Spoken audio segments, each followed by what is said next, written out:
Welcome to the Food Junkies Food Addiction Summit. Here we aim to provide you with the experience, strength, and hope of professionals actively working on the front lines in the field of food addiction. The purpose of this summit is to educate you and increase overall awareness about food addiction as a disease with abstinence as the solution. Every day for the month of October, we are sharing one inspiring speaker or highlighted food preparation video from the incredible Tony Vassallo of Moda Nutrition Inc. and the Real Food Revival Movement. We have 4 weeks of interviews with the leaders in the field of food addiction, clinicians who are working on the front lines, registered dietitians and nutritionists that are working toward bridging the eating disorder and food addiction camps, and people just like you and me. Here we talk about all things food addiction recovery. Most importantly, how to thrive rather than just survive. So stay positive, make a change for yourself, tell others about your change, and hopefully the message will spread. And as Vera always says, the power is ours. Welcome to today's episode of the Food Junkies Summit. We have David Wiss with us, and I'm just going to give the floor to him because I'd like for him to make his introduction to you guys. I think he can do it better than Clarissa or I could. So welcome, David. Would you mind introducing yourself? Hello. It's always a pleasure to chat with you too. And yes, my name is David Wiss. I am a dietitian and the founder of Nutrition and Recovery. We're a group practice in West LA where we do nutrition related services and provide such care to a wide range of mental health issues. So eating disorders, addictions, etc. I'm also an academic. I'm a 5th year PhD student at UCLA in the School of Public Health. I'm a PhD candidate wrapping things up. My dissertation is on early life adversity and mental health over the lifespan. So very fortunate to have moved out of the nutrition space and into the broader field of mental health. And what else? I have a new website called Wise Mind Nutrition, and that is going to be the place where I really try to bridge the gap between physical and mental health. I've focused a lot on eating disorders and addictions thus far, and I think there's a lot more that needs to be said around nutrition and depression, anxiety, trauma, maybe some of the things that we're going to talk about today. Excellent. And that brings me right into the first question then. What is trauma-informed nutrition and how is it different than trauma-focused care? Great. Yeah. Trauma is a really big topic now, and everyone seems to want to dip their toes in it for good reasons, right? There's a lot of research that shows the importance of trauma as a legacy over the lifespan and how it can really affect trajectories of individuals and groups, right? We think about trauma as being important in communities, in racial and ethnic groups, etc. So there's probably some really good definitions out there of trauma-informed care or trauma-informed, trauma-focused care, as you mentioned. And without just trying to recreate those, I think what I would say is that when I think about trauma-informed nutrition, right? First of all, when something's trauma-focused, it sort of suggests that they're going to be addressing the trauma, okay? And there's a wide range of ways that people try to do that. There's trauma-focused care that really aims to discuss and dig into the trauma. And there's other modalities that say, let's not even do that. Let's wait and let's stay in the present moment. So there's a wide range of ways people conceptualize trauma-related care. But when I think about trauma-informed, that doesn't necessarily mean that an individual needs to discuss these things with someone. It means that there is a different set of assumptions at play. So when I use the term trauma-informed, the first thing that I really want to emphasize is that, the practitioner, the provider is really working to avoid re-traumatization, okay? So any individuals that's been exposed to trauma has oftentimes, a higher level of vigilance to threats or different levels of sensitivity to certain conversations, etc. So trauma-informed nutrition is about cultivating trust, reducing shame, and like I said, avoiding re-traumatization. And that often comes through having a different set of assumptions. Okay, so if an individual maybe has no trauma history or no early life adversity, it's possible that they might really respond well to maybe a coaching approach that's perhaps more motivating, or some people, as they say, they like that that kind of that personal trainer approach where they're getting like kind of whipped into shape. And then for the next person, that could be highly traumatizing. That could be a highly traumatizing experience where someone is putting pressure on them to do something that perhaps there's a lot of barriers at play. Perhaps someone else in their past has put pressure on them to do that. And so it brings up a lot of emotions, and now they're binge eating because of the intervention, right? And so, yeah, when I think about trauma-informed nutrition, it really is about developing a set of assumptions about a person rather than about people in general. So you sort of start from this place that each person is different. Each person has a different lived experience, and different things are going to be triggering for different people. And so nutrition by itself is triggering. You don't believe me? Try teaching nutrition in a group, right? Try to teach nutrition to a group of 10 people. And I guarantee you there'll be one person there that's triggered by something you're saying, or they disagree, right? There's so much disagreement. There's someone that's gonna be like, oh my God, I cannot believe this person is telling me to eat dairy, or, oh my God, did they just say grains, right? And so, there's going to be a lot of room for contention and disagreement. And so trauma informed means we really think about individuals. And as a clinician, we get to develop some intuition around, what that looks like. And sometimes we have to, develop that intuition without necessarily asking people, right? It's almost like you get an antenna for where trauma lives. And, that's really helped me be a better practitioner. So then, is there different types of trauma? We classically think like trauma was, I was in a car accident. Are there different kinds we should be aware of? And could people have experienced trauma and not even be aware of it? Great question. Yeah, the term trauma is quite broad, and I think it's a mistake to lump things together, right?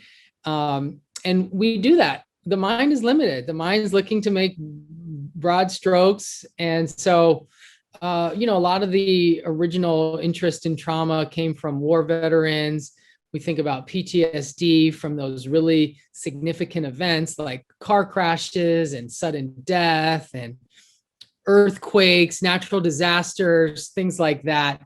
But, there's been a lot of different disciplines that have approached this. Okay. So you see terms like early life adversity, early life stress, right? There's people that research trauma that's in utero or generational, intergenerational. So when I think about trauma, I usually start with the term early life adversity, which includes, a broad range of different stressors or traumas, some that can be quote unquote traumatic, and some less so. And it's going to depend on the person, the individual's genotype, certain resilience factors. But the most common way that research at least has conceptualized trauma is through the adverse childhood experiences. And, those are pretty specific in general. Those are traumatic experiences that are experienced in the household. Generally, okay, so things like child maltreatment. So there's usually two categories of ACEs: child maltreatment, which includes physical and sexual abuse, and then also different forms of neglect, physical, emotional, etc. And then there's a category of household dysfunction, which looks at things like parents fighting, getting divorced, family member with mental illness, family member with suicidality, drugs and alcohol in the home, someone going to prison, that kind of thing. And, it's important to really recognize that looking at household level ACEs does not capture all the different forms of adversity that someone can experience. So, we can see someone that had a really great family and grew up in a household with very low levels of marked dysfunction. But at middle school, things were rough, right? Like in the community, they were being stigmatized, they were bullied. There's all sorts of forms of adversity that can happen in the community. And so someone could score 0 on this really popular ACE measure, but be an absolute trauma survivor. Okay. And so, a lot of researchers have pushed for what we call expanded ACEs that looks at adverse childhood experiences, not just in the household, but in the community, in the school. Like I said, bullying nowadays, it could just be Instagram. The kid could have the greatest life, but be deeply traumatized from their experience on TikTok and Instagram, where their friends sort of move them to the outer circle one day and stop liking their post, right? I mean, that is sufficient enough to create disordered eating in our youth, right? Let's be real. One comment, right? And so, yes, the different types of trauma are important to consider. Now, there's a whole host of other types of trauma that I didn't even mention, right? If you think about, food insecurity, which is sometimes captured by the ACE measures, but like a lack of cognitively stimulating experiences for the young child, or toxin exposure, right? Like that's an adverse childhood experience if someone grows up next to a factory, right? And they're breathing really low quality air, et cetera. So it's broad early life adversity.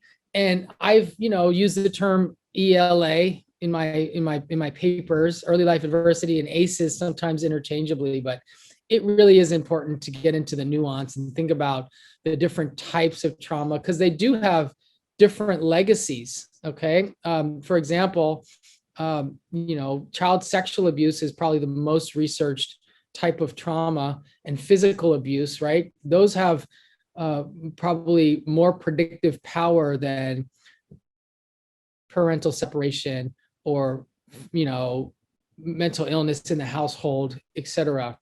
And so, there perhaps, and this isn't really necessarily been shown, but perhaps they're more likely to lead to biological embedding versus just emotional dysregulation. And so, yeah, lumping them all together is the way research is done, because it's hard to build models when you're just testing for a single type of trauma. You could have a missing variable problem. You want them to really be robust and look at all the different types of trauma, but to really get specific, breaking down the types of trauma is important, and the timing. The timing is important, and those aren't things that are easily researched either. Exposure to certain forms of abuse at age 5, is likely to be different than age 15. And if you're just asking about it in general in the first 18 years of life, a lot of times the tools that we have won't catch those things. So that's an area where we need to know more.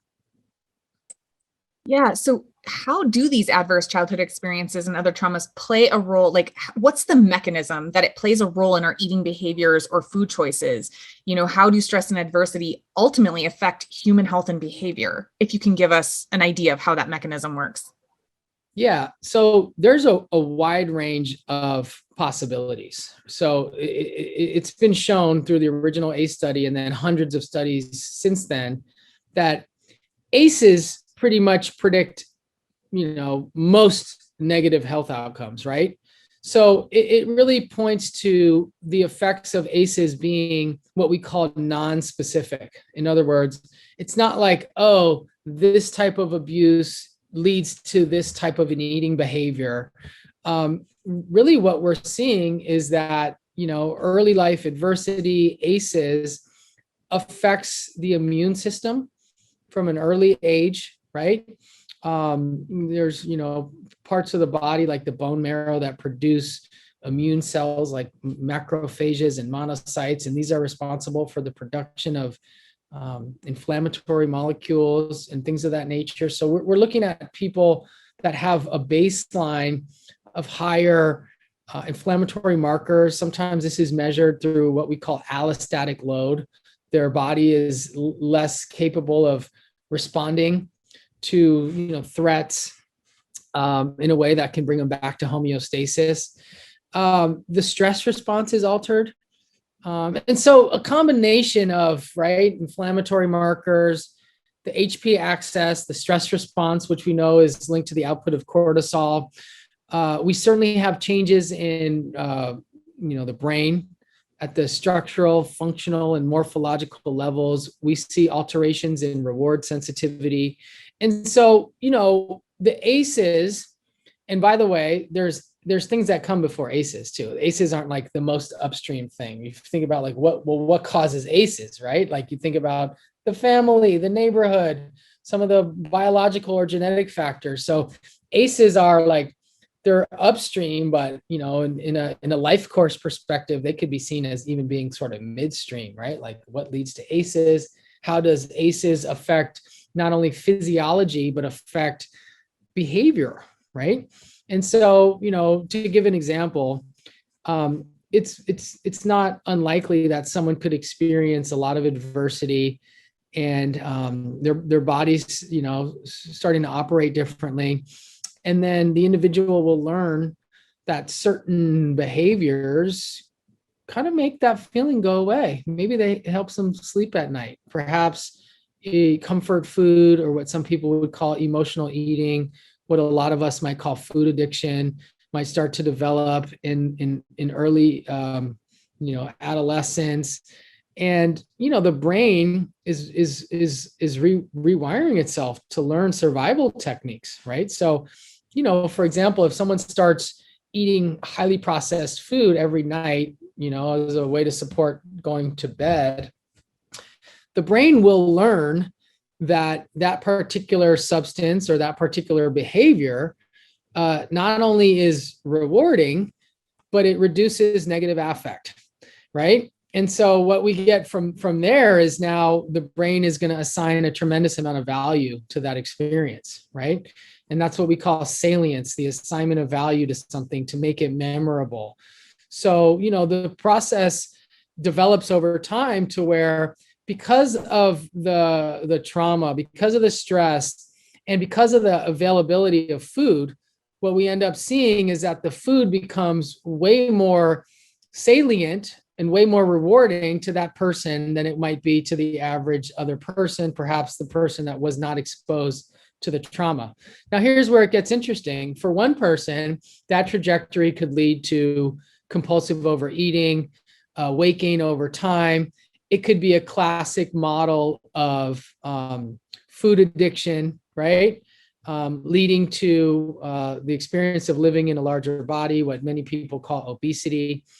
And then for the next person, they could be terrified about their night eating and then develop some compensatory mechanisms, right? And so pretty soon they realize their night eating comfort food, they've gained 15 pounds, and then the exercise addiction starts, and then the purging starts, right? And then the dieting starts, right? And then this sets up a whole nother cascade of changes in the brain and changes in, social functioning, et cetera.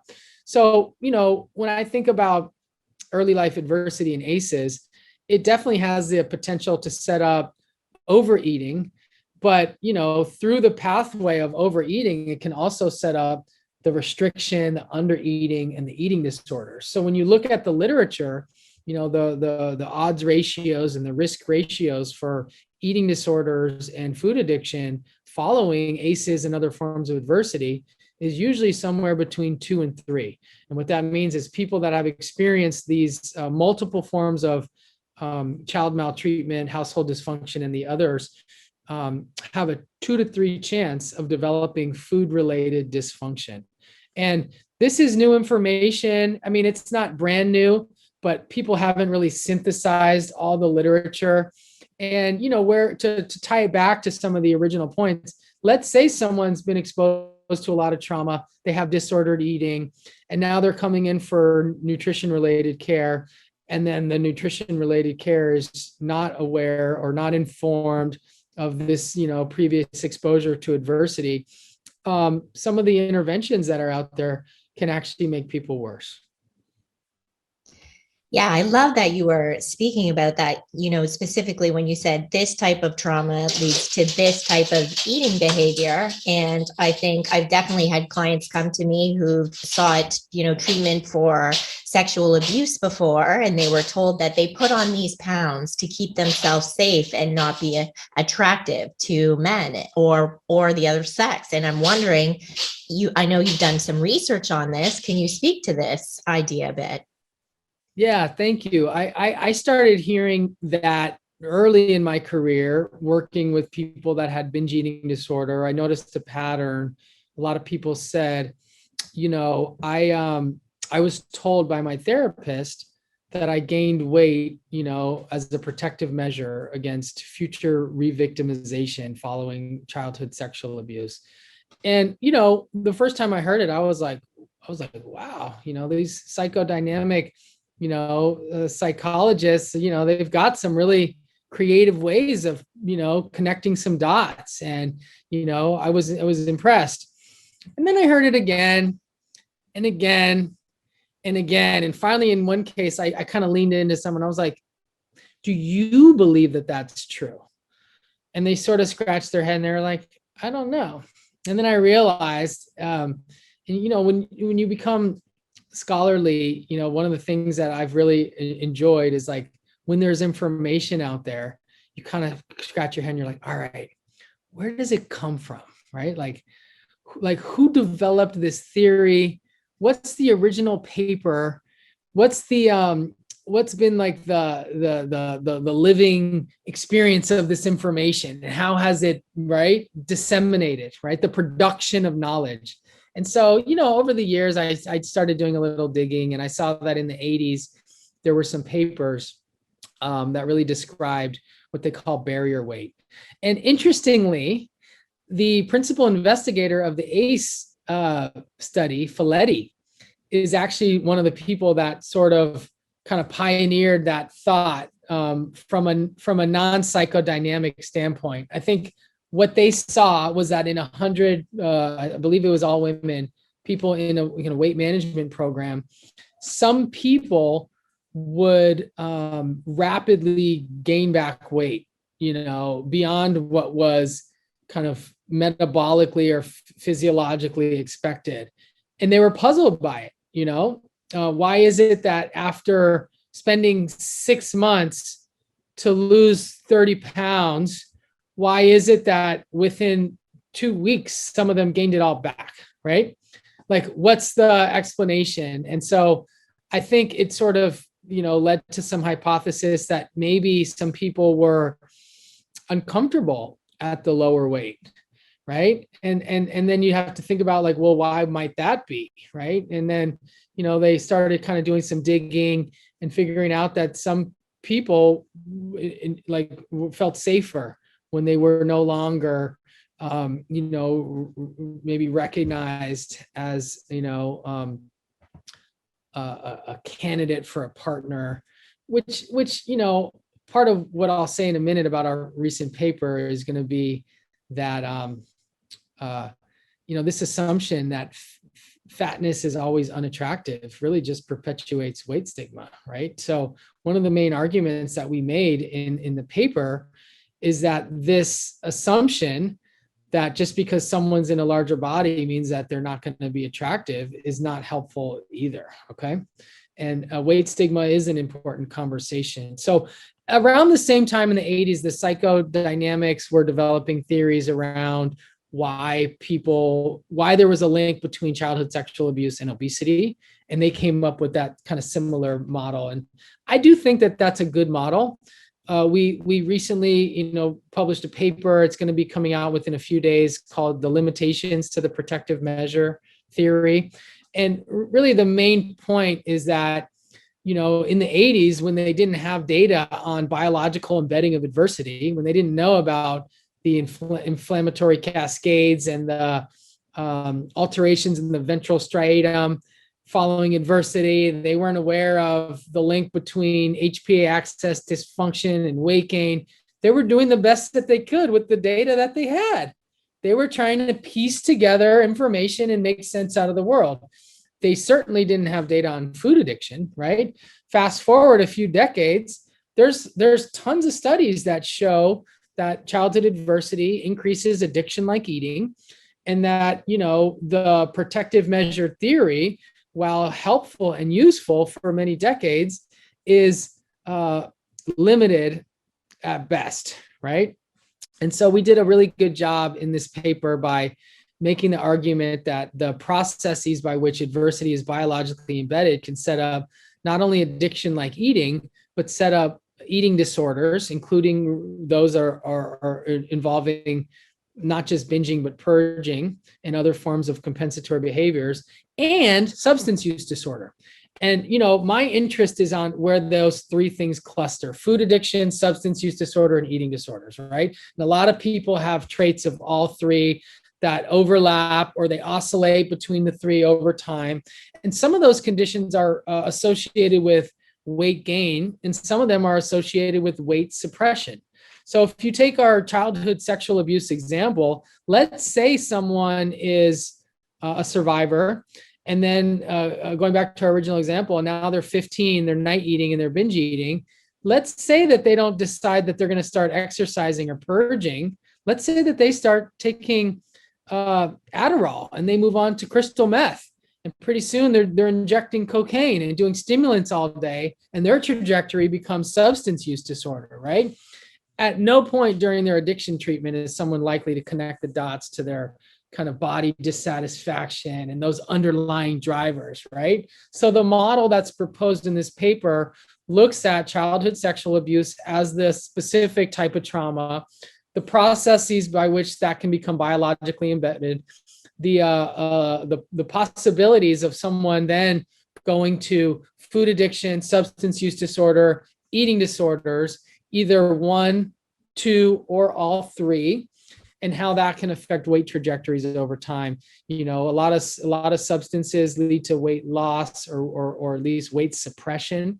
And one of the things that we do know is that efforts to suppress weight through dietary restraint and through excess restriction, whether it be from drugs or really low calorie diets, right, are actually risk factors for weight gain.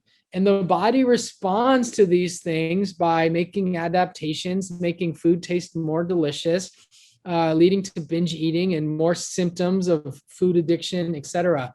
So yeah, the model looks at obesity as an outcome, but also considers how weight suppression, either deliberately or sort of less deliberately, maybe through drug use or otherwise, can also be contributors to increased BMIs over time. And then finally, we do make the argument that a therapist or whether it be a psychodynamic or someone that just picked up that theory along the way, telling someone that, you're doing this to be unattractive is potentially a way to perpetuate weight stigma, and that's not helpful, and that we can sort of put that one to bed.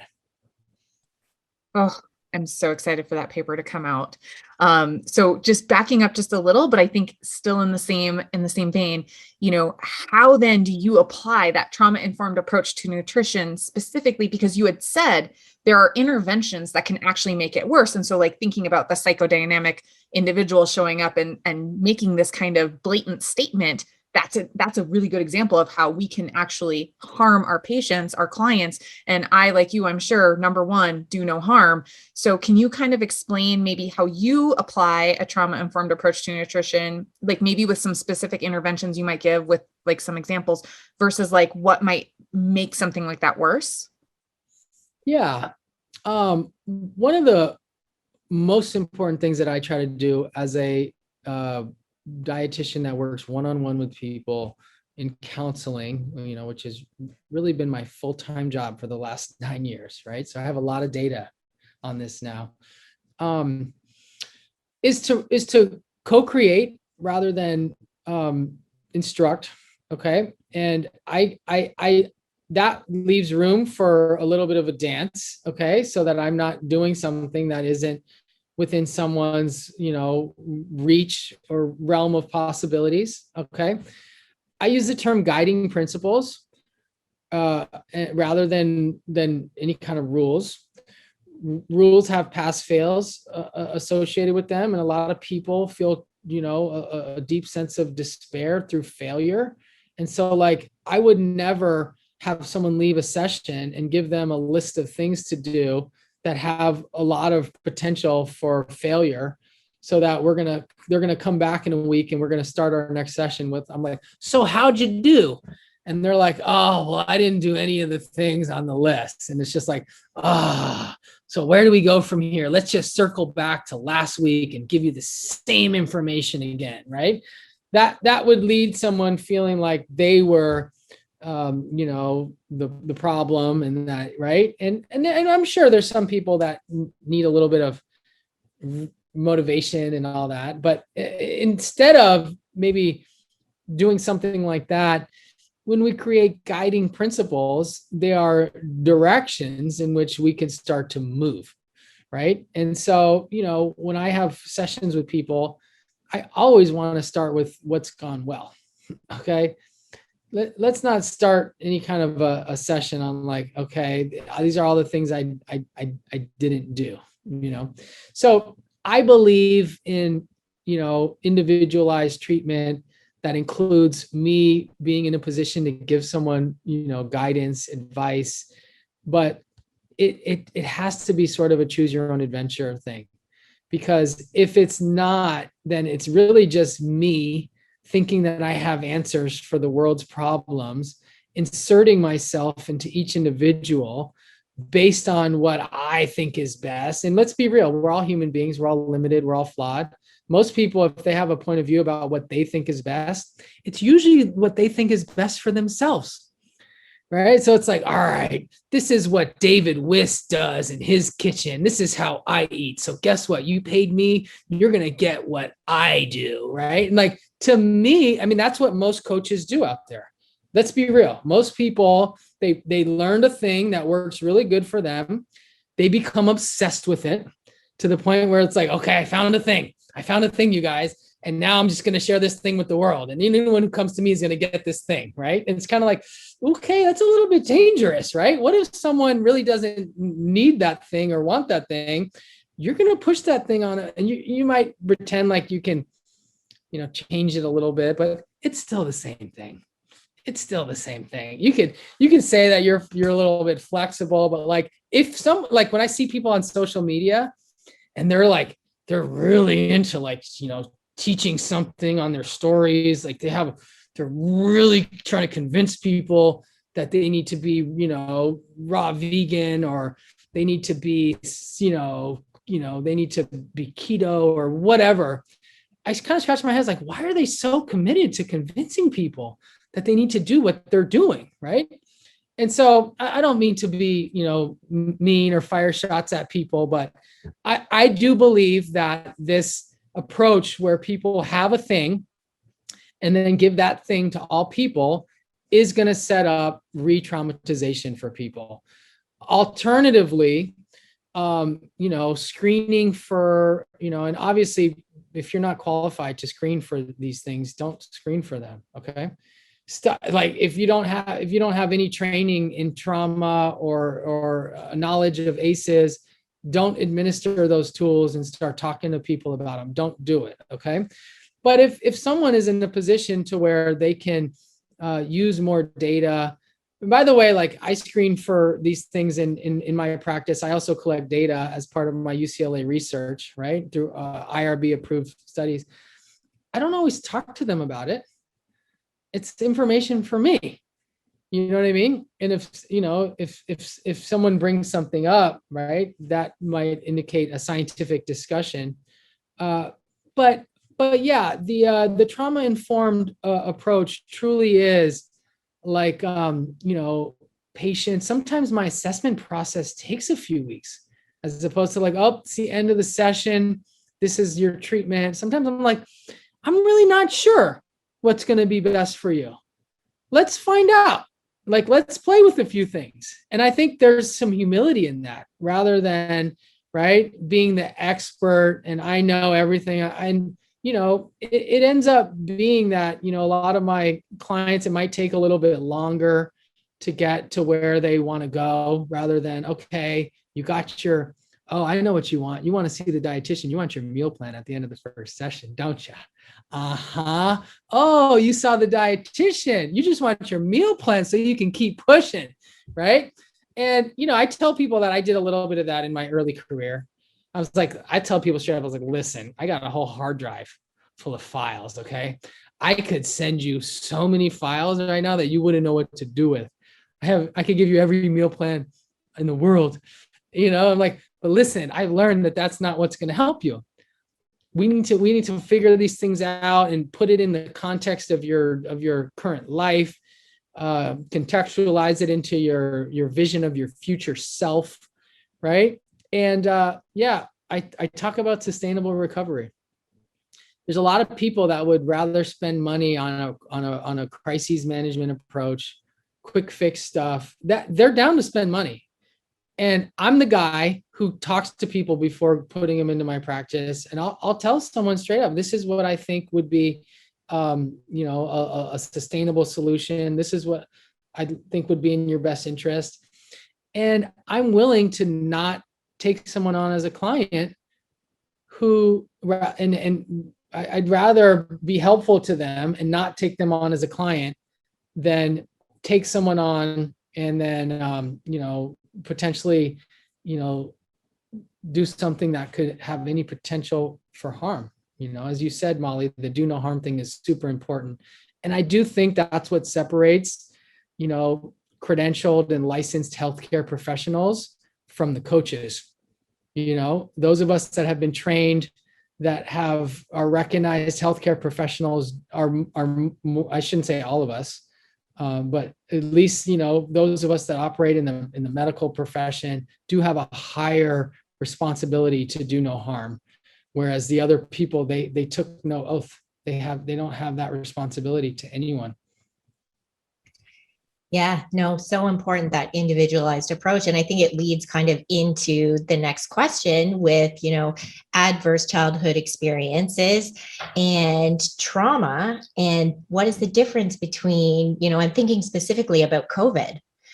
This is a trauma that many children and youth have experienced. So what is the difference between events, effects, and experiences for some of these youth? Because we know definitely eating disorders here in Canada, there's waiting lists for sure, but not every youth has, even though it's a very traumatic event, has been affected in the same way. So can you speak a little bit about that? And maybe if I am a parent and I have food addiction, do you have some suggestions for how to talk to our kids about this and potentially work with this issue?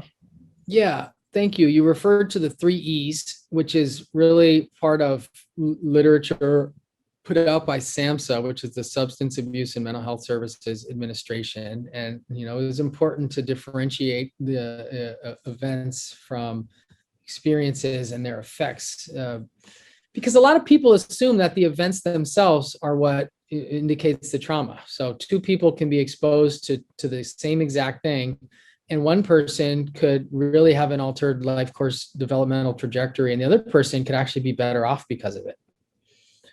So sometimes they could be, some literature referred to it as the stealing effect. They get harder, they get more resilient to these types of exposures. They learn how to bounce back from it, right? And so, even with childhood sexual abuse, you could have someone that was exposed to childhood sexual abuse and not be traumatized. And it's not common, but it's a thing. It's not something that actually left a lasting legacy. Okay. So the first answer is, don't assume that any single event has the same effects or is experienced by individuals in the same way. And similarly, what we talked about earlier, things that might seem small could actually be huge for someone, right? You take one kid out of their 3rd grade class and they've got, a park nearby. They've got a great nanny. They're playing with the other kids. They're learning how to play they're learning new games and their parents are home to homeschool them. And the next kid's taking out third grade and they're crushed. And now they've lost 10 pounds. They don't want to eat anymore. Right. And so, the events never indicate trauma themselves. The experience of the event is what matters. And then when we think about the effects, that's how these things kind of play out over time.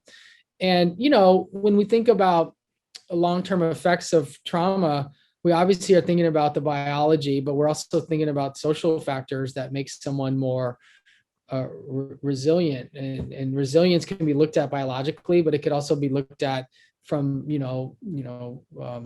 social and environmental factors. Like if someone has access to therapy or trauma-informed care or community, other resources, perhaps they're more likely to be resilient. I'll say one other thing. I'm going to say some controversial. I can't do a talk without doing a little controversial stuff. There's times when these parents put the kids into therapy too soon, too young, and it makes them worse. I'm not saying I'm all for therapy, right? I'm like screaming mental health from the rooftop, but you get them in with the wrong type of therapist that starts taking them down all these roads early on, putting these, thoughts in their head early on. I'm pro therapy. I've just seen cases where people have too much resources, and so they throw money at the problem, and now they're doing too much therapy as opposed to maybe integrating into the community.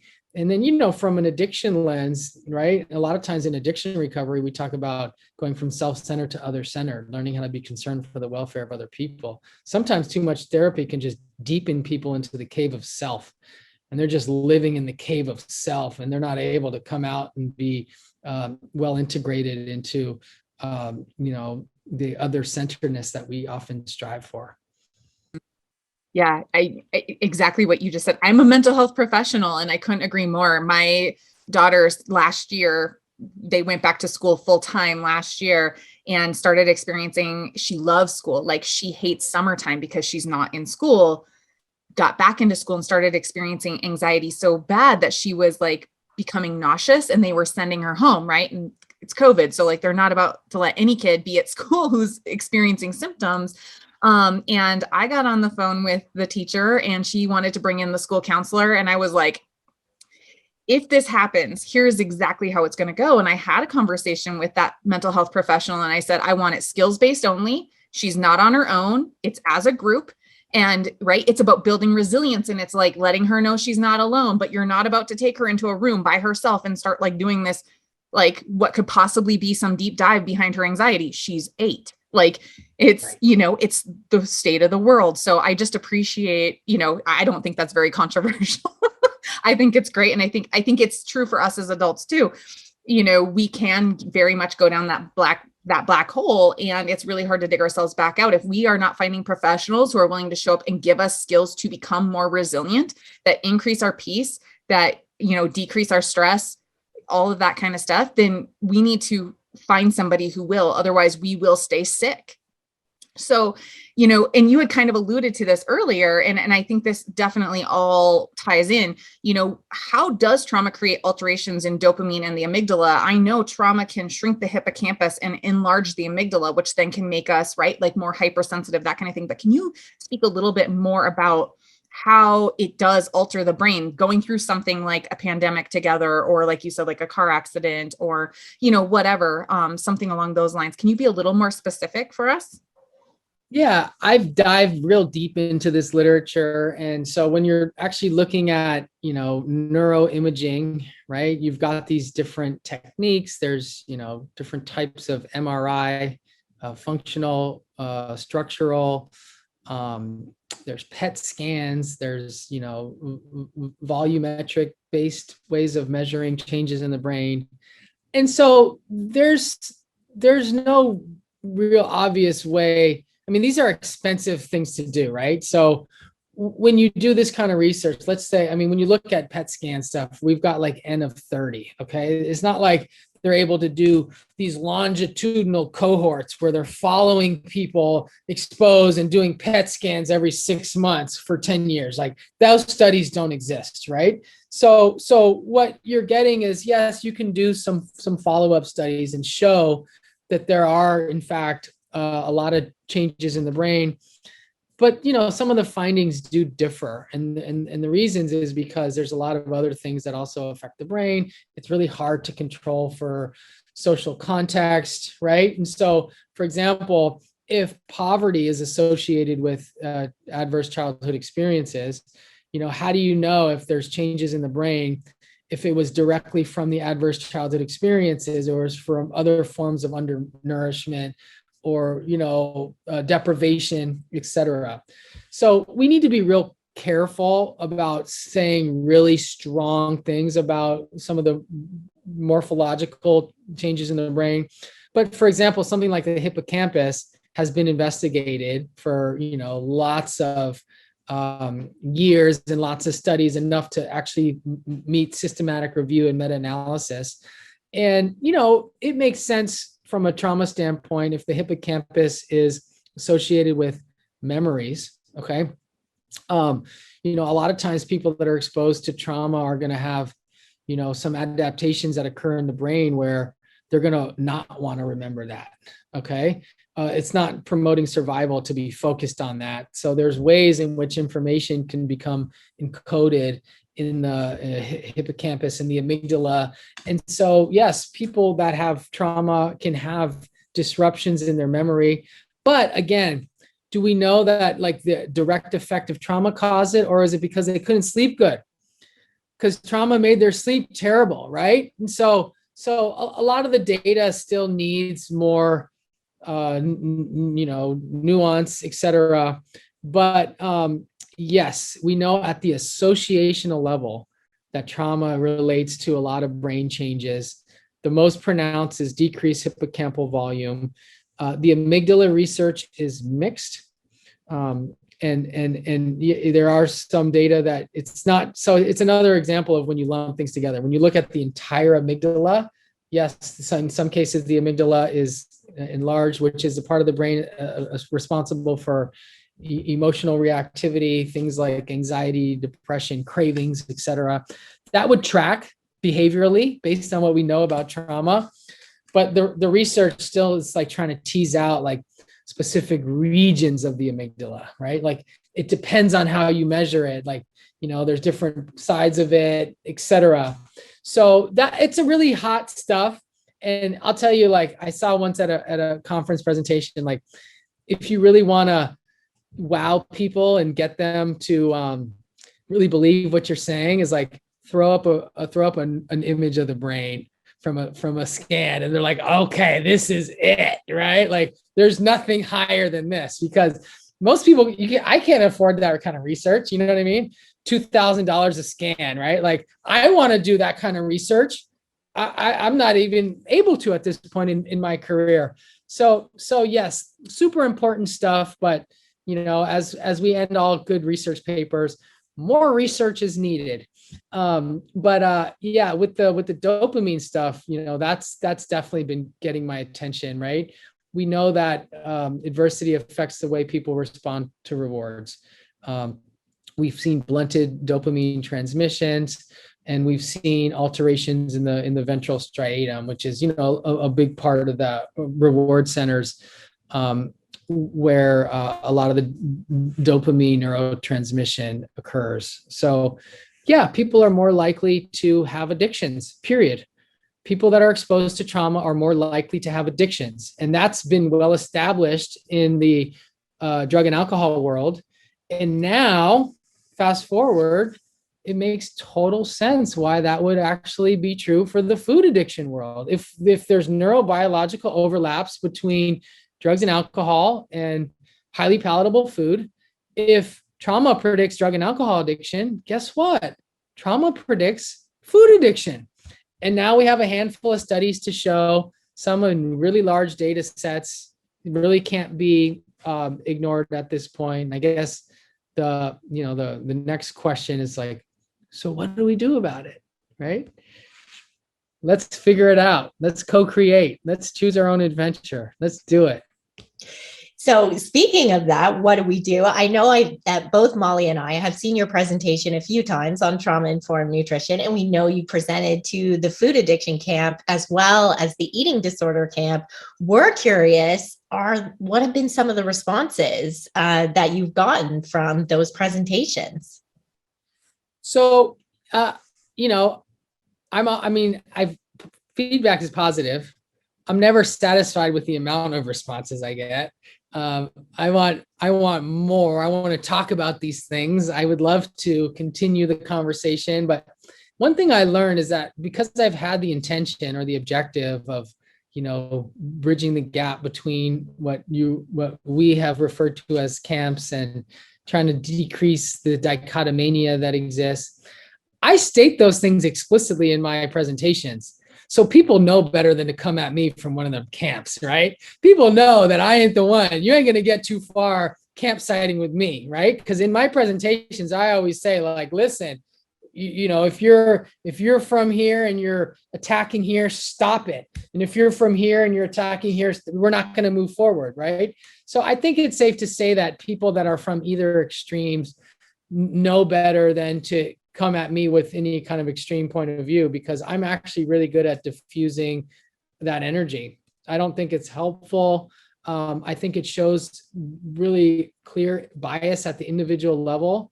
And I think when people come from an extreme, if someone's from a food addiction extreme and is screaming that the world needs to remove all, salt and sugar from the food supply, right? Like, people are going to scratch your head and think, wow, that's pretty extreme, right? If someone is in the eating disorder world and says that we need to remove all scales from medical offices and stop weighing children and stuff like that, like, it's kind of like, wow, you're pretty extreme over there. I wonder what's driving you such and in many ways, and I'll say this, people veer to extremes because they feel marginalized and they take it up at a larger social justice issue. And anytime you want to start a revolution, you have to be extreme. So the social justice movements around body weight and health at every size needed to be extreme in order to get the voice heard, in order to get the voice across. People that want to change food policy, and I'm one of them, we need to be pretty extreme, pushing for changes at the policy level, because guess what? The big food companies got deep pockets and, like, we probably don't stand a chance. Let's be real. Yeah. So, like, there's a need for extremes in terms of, like, societal change. But when you bring extremes to people at the individual level, that's where we need to be more concerned and more worried, right? Some people like extremes, and that's why they're quick to run to one of those others. So anyways, to answer the question, I haven't gotten a lot of pushback from any campsites, because I think people are finally getting the message of, like, maybe we don't need to be at war. Maybe we can actually listen to other people, be curious, bring a trauma-informed approach, and stop pitting people against others and think about more how we're similar than how we're different. Yeah, that was my curiosity, is, like, have you had more of a positive response, like people having their eyes open, being able to hear you in these presentations where I have heard you say, like, we're not doing that today, guys. Have you had people say to you, wow, thank you for opening my eyes, opening my mind to maybe there's something else going on here, or it's not as black and white as I've made it in my mind? Yeah. Once upon a time, I would put my best sport coat, my best suit in a piece of luggage, and we'd fly somewhere and give the presentation in a room full of people. And you get to see people's faces when you talk, and then they line up afterwards to exchange business cards and to thank you. And you really build social networks, and you really understand how you have an impact on people. And, I've thrived in Zoom. My business and all my things have done really well, but I miss giving a talk like that and being able to see the impact on people's lives in a different way. Because, when you're in the same room with someone, you can certainly feel it. It's like we talked about my International Conference of Eating Disorders presentation. Like, it was a recorded workshop, right? Like, I don't even know who watched it. Yeah. I was there for your for the trauma informed nutrition one that you gave not that long ago. And the question that came up for me during that was, could trauma or adverse childhood experiences, our understanding of that, could that be the link that finally brings these two camps together, like somehow form that bridge? Such a good point. In my assessment, the food addiction world has been more obsessed with the biology, right? The neurobiology of addiction. You want to look at molecular sugar and just talk about, some of the biological stuff. It's a biological addiction. And I'm a biological scientist. And so I resonate with that stuff. The criticism with that is you're not really putting it into social context well enough, considering some of the psychological factors like weight stigma and dietary restraint and all that other stuff. And then the eating disorder camp is obsessed with the psychology. They're obsessed with thinking about the psychology of weight and deprivation and how those things set up, right? And so trauma is a perfect example of a biopsychosocial approach where you really have to merge the biology, the psychology, and the social, cultural, and environmental factors in order to understand trauma. So trauma by itself is really forcing a biopsychosocial lens into these other, as we're calling them today, camps. So I think that the answer is yes. Biopsychosocial life course models of understanding health are going to force people into different disciplines where they don't feel comfortable. Because let's think about it. If someone's trained in biological science and they got a degree in just learning about mechanisms, they're not comfortable talking about social and environmental factors. So what are they going to do? Avoid them, right? People that are trained in psychology don't understand mechanisms. They don't understand necessarily the pathways of inflammation that cross the blood-brain barrier. Maybe they do, right? But the point is they're going to probably avoid those. And this is what we call discipline bias. So a big part of what we're identifying as problematic is these splits is that there's a discipline bias. And so trauma forces multidisciplinary, cross-collaborative approaches that will hopefully bridge some other important gaps. Yeah, I just want to thank you so much for doing what you do, because I know when you came to our food addictions professionals group, there was, some individuals there that were definitely pretty polarized, and I saw them start to melt a little and ease into being a little bit more curious and open. And I think that is your superpower. And I'm so grateful that you are here in this space doing this work. Wow, that's a huge, huge compliment. Thank you for that.